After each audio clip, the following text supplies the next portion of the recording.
नमस्कार विद्यार्थियों। मैंने अपने पिछले वीडियो में सीबीएसई का जो सैंपल पेपर आपको बताया था, उसमें मैंने बता दिया था कि इस बार आपको काव्यांश की व्याख्या नहीं आएगी, बल्कि उसमें भी बहुविकल्पीय प्रश्न दिए जाएंगे, जिसमें से आपको सही उत्तर चुनना होगा। व्याख्या तो नहीं आएगी, लेकिन आपकी समझ की पूरी जांच परख की जाएगी, इसलिए आपको उसके अर्थ भी समझ आने चाहिए और अलंकारों वगैरह की भी जानकारी तो होनी ही चाहिए। तो आज जो मैं आपको कविता बता रही हूँ, जिसके आपको बहुविकल्पीय प्रश्न दिए जाएंगे, ये बनाए हैं डॉक्टर प्रोमिला यादव ने, जो हिंदी की प्रवक्ता हैं राष्ट्रीय प्रतिभा विकास विद्यालय सेक्टर 21 रोहिणी में। उन्होंने आपके लिए बहुविकल्पीय प्रश्न तैयार किए हैं। तो सबसे पहले मैं आपको एक कम कविता बता रही हूँ, फिर उसके बाद जो प्रश्न बनाए गए हैं वो आपको बताए जाएंगे। बढ़ते हैं कविता की तरफ। कविता का नाम है एक कम। 1947 के बाद से इतने लोगों को इतने तरीकों से आत्मनिर्भर, मालामाल और गतिशील होते देखा है कि अब जब आगे कोई हाथ फैलाता है 25 पैसे, एक चाय या 2 रोटी के लिए, तो जान लेता हूँ मेरे सामने एक ईमानदार आदमी, औरत या बच्चा खड़ा है। मानता हुआ कि हाँ, मैं लाचार हूँ, कंगाल या कोड़ी, या मैं भला चंगा हूँ और कामचोर और एक मामूली धोखेबाज, लेकिन पूरी तरह तुम्हारे संकोच, लज्जा, परेशानी या गुस्से पर आश्रित, तुम्हारे सामने बिल्कुल नंगा, निर्लज और निराकांक्षी, मैंने अपने को हटा लिया है हर होड़ से। मैं तुम्हारा विरोधी, प्रतिद्वंद्वी या हिस्सेदार नहीं। मुझे कुछ देकर या ना देकर भी तुम कम से कम एक आदमी से तो निश्चिंत रह सकते हो। तो अब इसी कविता पर आधारित ये प्रश्न आप देखिए। पहला है, एक कम कविता के कवि कौन है? तो ये तो आप जान गए होंगे, ध्यान होगा आपको। विष्णु खरे, रघुवीर सहाय, जयशंकर प्रसाद या केदारनाथ। तो सही उत्तर आपको मालूम ही है, विष्णु खरे इस कविता के कवि हैं। आगे बढ़ते हैं। एक कम कविता में कवि ने स्वतंत्रता उत्तर भारतीय समाज में प्रचलित किस स्थिति को रेखांकित किया है? जीवन संघर्ष, जीवन रेखा, जीवन शैली या उपरोक्त सभी। तो इसमें जैसा कि आपने कविता में पढ़ा, तो इसमें जीवन संघर्ष के बारे में वर्णन किया गया है, तो ये सही उत्तर आ जाएगा। निराकांक्षी शब्द का अर्थ क्या है? इच्छा रखने वाला, इच्छा रहित, आशावान या अभिलाषी। तो आकांक्षा का अर्थ होता है इच्छा। निराकांक्षी मतलब जिसकी कोई इच्छा ना हो, तो इसका जो है इच्छा रहित उत्तर जो है वो सही आ जाएगा। ईमानदार, आस्थावान और संवेदनशील जनता का क्या भंग हुआ? स्वपन, मोह, विश्वास या उपरोक्त सभी। तो इसका उत्तर आ जाएगा उपरोक्त सभी। कवि कौन सी ईमानदारों के प्रति सहानुभूति रखता है? कमजोर, असमर्थ, नाकामयाब या निर्लज। तो कवि जो असमर्थ लोग हैं उनके प्रति सहानुभूति रखता है, ख वाला उत्तर आ जाएगा। 6, कवि ने आजादी को किसके सम्मान बताया है? मृगमरीचिका, आशा, संघर्ष, स्वपन। तो इसका उत्तर आ जाएगा मृगमरीचिका। ये कविता के अनुसार उत्तर दिया जाएगा, हम अपनी मर्जी से उत्तर नहीं दे सकते, तो कवि के अनुसार मृगमरीचिका। कवि के अनुसार लोगों ने साधन संपन्न बनने के लिए कौन सा मार्ग अपना लिया है? बेईमानी और धोखाधड़ी का, समाज कल्याण का, अत्यधिक उद्योग धंधे स्थापित करने का, कृषि क्षेत्र में नई तकनीक का। तो इसमें आपका और मेरा उत्तर नहीं आएगा, तो कवि के अनुसार ही पूछा गया, तो कवि के अनुसार बेईमानी और धोखाधड़ी का ये सही उत्तर है। हाथ फैलाने वाले व्यक्ति को कवि ने क्या कहा है? निराकांक्षी, बेईमान, ईमानदार या फिर निराकांक्षी एवं ईमानदार दोनों।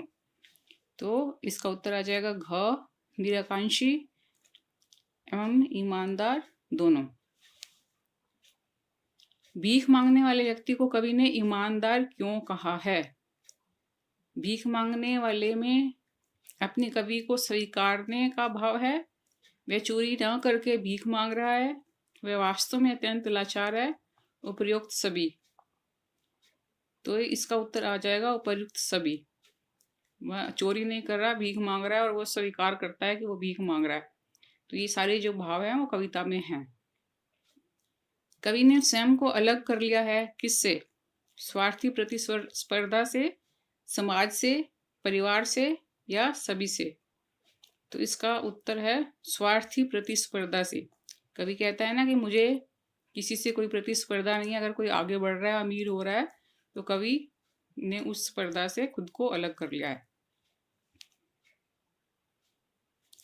प्रस्तुत कविता में कौन सी शब्द शक्ति का प्रयोग हुआ है? अभिधा, लक्षणा, व्यंजना या इनमें से कोई नहीं? तो आप ये जानते हैं कि जो अभिधा शब्द शक्ति होती है उसमें सीधे सीधे सरल भाषा में बात कही जाती है, जो एकदम से पाठक या श्रोता की समझ में आ जाती है। लक्षणा शब्द शक्ति वो हो जाती है जिसका अर्थ साधारण से थोड़ा सा हटकर होता है, भिन्न होता है। और व्यंजना जिसमें पाठक या श्रोता अपने हिसाब से उसका अर्थ ले लेते हैं, इसमें व्यंग भी शामिल होता है। तो यहाँ पर इस कविता में कौन सी शब्द शक्ति है? यहाँ पर है लक्षणा, ख। तुम्हारे सामने बिल्कुल नंगा, निर्लज और निराकांक्षी पंक्ति में कौन सा अलंकार प्रयुक्त हुआ है? तो ये जो अलंकार हैं इनके बारे में तो आप जानते ही होंगे। अगर आपको अलंकारों से परिचय नहीं है तो इसके ऊपर भी मैंने एक वीडियो बना रखा है अलंकार का, तो आप प्ले लिस्ट में जाकर देख सकते हैं और अलंकारों के बारे में जानकारी प्राप्त कर सकते हैं। 2 वीडियो बना कर दे रखे हैं। तो यहाँ पर न शब्द जो वर्ण जो है उसकी पुनरुक्ति हो रही है, न, नंगा, निर्लज और निराकांक्षी। तो यहाँ पर जो है वो अनुप्रास अलंकार है। अब जब कोई हाथ फैलाता है पंक्ति में कौन से मुहावरे का प्रयोग हुआ है? हाथ फैलाना, हाथ बढ़ाना, अब जब या इनमें से कोई नहीं? तो सही उत्तर तो आप समझ ही गए होंगे कि हाथ फैलाना। सन 1947 को कवि ने किस रूप में लिया है? स्वतंत्रता प्राप्ति का वर्ष, संविधान लागू होने का वर्ष, अंग्रेजों से मुक्ति का वर्ष या क और ग दोनों?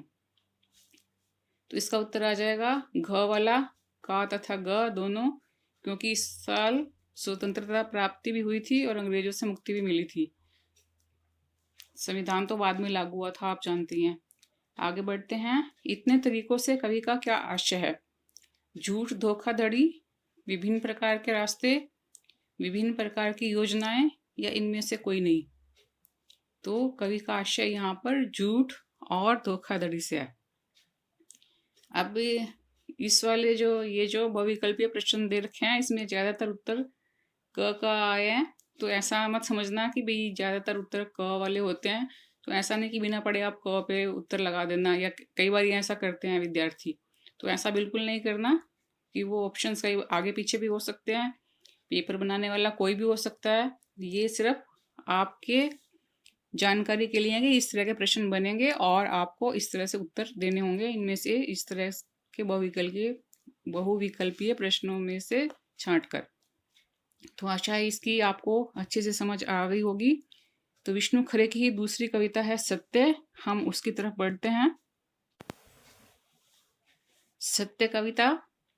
जब हम सत्य को पुकारते हैं तो वह हमसे परे हटता जाता है, जैसे गुहारते हुए युधिष्ठिर के सामने से भागे थे विदुर और भी घने जंगलों में। सत्य शायद जानना चाहता है कि उसके पीछे हम कितनी दूर तक भटक सकते हैं। कभी दिखता है सत्य और कभी ओझल हो जाता है और हम कहते रह जाते हैं कि रुको, ये हम हैं। जैसे धर्मराज के बार बार दुहाई देने पर कि ठहरिए स्वामी विदुर, ये मैं हूँ, आपका सेवक कुंती नंदन युधिष्ठिर। वे नहीं ठिठकते। यदि हम किसी तरह युधिष्ठिर जैसा संकल्प पा जाते हैं तो एक दिन पता नहीं क्या सोचकर रुक ही जाता है सत्य, लेकिन पलटकर सिर्फ खड़ा ही रहता है वह दृढ़ निश्चयी, अपनी कहीं और देखती दृष्टि से हमारी आंखों में देखता हुआ। अंतिम बार देखता सा लगता है वह हमें, और उसमें से उसी का हल्का सा प्रकाश जैसा आकार समा जाता है हम में। जैसे शमी वृक्ष के तने से टिककर ना पहचानने में पहचानते हुए विदुर ने धर्मराज को निर्निमेष देखा था अंतिम बार, और उनमें से उनका आलोक धीरे धीरे आगे बढ़कर मिल गया था युधिष्ठिर में। सिर झुकाए निराश लौटते हैं हम। इस सत्य अंत तक हमसे कुछ नहीं बोला। हाँ, हमने उसके आकार से निकलता वह प्रकाश पुंज देखा था, हम तक आता हुआ, वह हम में विलीन हुआ या हमसे होता हुआ आगे बढ़ गया। हम कह नहीं सकते, ना तो हम में कोई स्फुरण हुआ और ना ही कोई ज्वर, किंतु शेष सारे जीवन हम सोचते रह जाते हैं, कैसे जाने कि सत्य का वह प्रतिबिंब हम में समाया या नहीं। हमारी आत्मा में जो कभी कभी दमक उठता है, क्या वह उसी की छुअन है जैसे विदुर कहना चाहते हो तो वही बता सकते थे। सोचा होगा माथे के साथ अपना मुकुट नीचा किए युधिष्ठिर ने खांडव प्रस्थ से इंद्रप्रस्थ लौटते हुए। तो ये तो कविता थी सत्य की। इस पर भी जो बहुविकल्पीय प्रश्न बनाए हैं वो भी डॉक्टर प्रमिला यादव जी ने ही बनाए हैं। तो प्रस्तुत हैं उसके प्रश्न। परीक्षा में तो आपको एक ही पद्यांश दिया जाएगा, लेकिन यहाँ हम पूरी कविता बता रहे हैं और पूरी कविता के ही बहुविकल्पीय प्रश्न बता रहे हैं, लेकिन आप पूरी तरह से समझ जाएंगे। तो बढ़ते हैं प्रश्नों की तरफ। प्रस्तुत पद्य में सत्य का प्रतीक किसे बताया गया है? विदुर, युधिष्ठिर, ईश्वर या धर्म? तो कविता के अनुसार विदुर को सत्य का प्रतीक बताया गया है। सत्य कविता के आधार पर सत्य का अन्वेषक कौन है? युधिष्ठिर, विदुर, कवि या इनमें से कोई नहीं? तो अन्वेषक मतलब खोजने वाला, तो वो कौन था? युधिष्ठिर, क्योंकि विदुर आगे जा रहे थे, युधिष्ठिर पीछे जा रहा था, तो वो अन्वेषक था। विदुर युधिष्ठिर से दूर क्यों भाग रहे थे? सच्चाई का सामना न कर पाने के कारण, उन्हें युधिष्ठिर पर क्रोध था, उन्हें किसी से मिलना पसंद नहीं था, या एकांत में रहना चाहते थे? तो इसका सही उत्तर है कि वो सच्चाई का सामना नहीं कर पा रहे थे, इसलिए वो दूर भाग रहे थे। तो क उत्तर आ जाएगा। गुहारते शब्द का क्या अर्थ है? पुकारना, जाना, पकड़ना या घबराना? तो गुहारते होता है पुकारना। जब हम किसी मुसीबत में होते हैं तो किसी को पुकारते हैं, या जब हमें कोई आवश्यकता होती है, जरूरत होती है, तो पुकारते हैं। गुहारना शब्द जो है वो पुकारना, इसका उत्तर आ जाएगा। सत्य क्या जानना चाहता है? ये कि हम सत्य के लिए कितना भटक सकते हैं, हम सत्य के लिए कितने दृढ़ प्रतिज्ञ हैं, हम सत्य को कितना महत्वपूर्ण मानते हैं। क्या उपरोक्त सभी? तो इसका उत्तर आ जाएगा उपरोक्त सभी, क्योंकि ये सारे चीजें हैं कविता में मौजूद है। युधिष्ठिर विदुर को क्या दुहाई देते हैं? आपका सेवक कुंती नंदन कहकर, आपका बालक कहकर, आपका शिष्य कहकर या आपका अन्वेषक कहकर? तो कविता में आपने पढ़ लिया अभी, आपका सेवक कुंती नंदन कहकर दुहाई देते हैं। क उत्तर आ जाएगा। कुंती पुत्र शब्द में कौन सा समास है? तो समास की भी जानकारी आपको होनी चाहिए, होगी ही। तो अब यहाँ पर अगर विच्छेद करेंगे तो बन जाएगा कुंती का पुत्र, तो ये तत्पुरुष में आ जाएगा। तत्पुरुष में भी कौन सा आ जाएगा, संबंध का होता है का के की। तो अगर आपको समास का नाम भी दिया गया है तत्पुरुष में, तो यहाँ पर आ जाएगा संबंध तत्पुरुष, नहीं तो तत्पुरुष आ जाएगा। बार बार शब्द में कौन सा अलंकार है, पुनरुक्ति प्रकाश, अनुप्रास, यमक या श्लेष। तो आपको जानकारी है ही कि जब एक शब्द के बार बार प्रयुक्त होता है तो वहां पर पुनरुक्ति प्रकाश अलंकार होता है। यहाँ तो शब्द ही बार बार है, तो ये मत समझ लीजिएगा कि बार बार ही दोबारा प्रयोग होगा तभी आएगा। एक ही शब्द की जब बार बार प्रयोग होता है तो वहां पर पुनरुक्ति प्रकाश अलंकार होता है 2 बार। सत्य को कौन पुकारता है, सत्य का अन्वेषक, सभी मनुष्य, सत्य बोलने वाला या कोई नहीं। तो सत्य को तो वही पुकारेगा ना जो सत्य का अन्वेषक होगा, सत्य का खोजी होगा। तो क उत्तर आ जाएगा। सत्य कविता में प्रतीक स्वरूप युधिष्ठिर एवं विदुर कहाँ से लिए गए हैं, महाभारत, श्रीमद् भागवत गीता, रामचरितमानस या रामायण से। तो ये तो आप जानते ही हैं, आपने महाभारत देखा ही है, तो ये महाभारत से लिया गया है। सत्य कविता के आधार पर कौन मुंह छिपाता है, अन्याय करने वाला, जो असत्य का विरोध न करे, विदुर, धर्मराज, युधिष्ठिर। तो यहाँ पर जो है सही उत्तर ख आएगा, क्योंकि जो असत्य का विरोध नहीं कर पाता, जैसे द्रौपदी के चीरहरण के समय जो सभा में उपस्थित लोग थे वो उसका विरोध नहीं कर पाए थे, तो उन्हीं को मुंह छिपाना पड़ा था। तो इसका सही उत्तर क्या आएगा, जो असत्य का विरोध न करे। आगे बढ़ते हैं। आलोक शब्द का क्या अर्थ है, प्रकाश, लोक परलोक, जहां कोई लोक ना हो, या उपर्युक्त सभी। तो आलोक का मतलब होता है उजाला, प्रकाश। तो यहाँ उत्तर आ जाएगा क।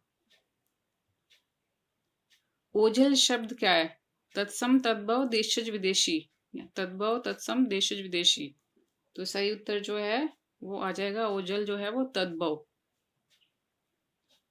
निर्निमेष शब्द में कौन सा उपसर्ग है, उपसर्ग प्रत्यय तो जानते ही होंगे आप। उपसर्ग जो शब्द के पहले लगता है, नीर होगा सही, या नी, या नी जो विसर्ग लगा हुआ है, या निर।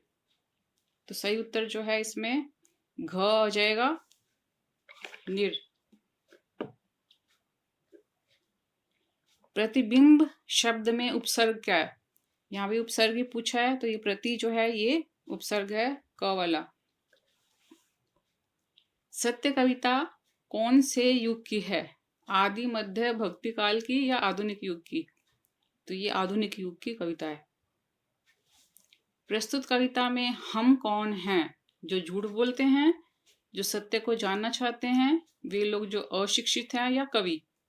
तो यहाँ पर सही उत्तर आ जाएगा, जो सत्य को जानना चाहते हैं।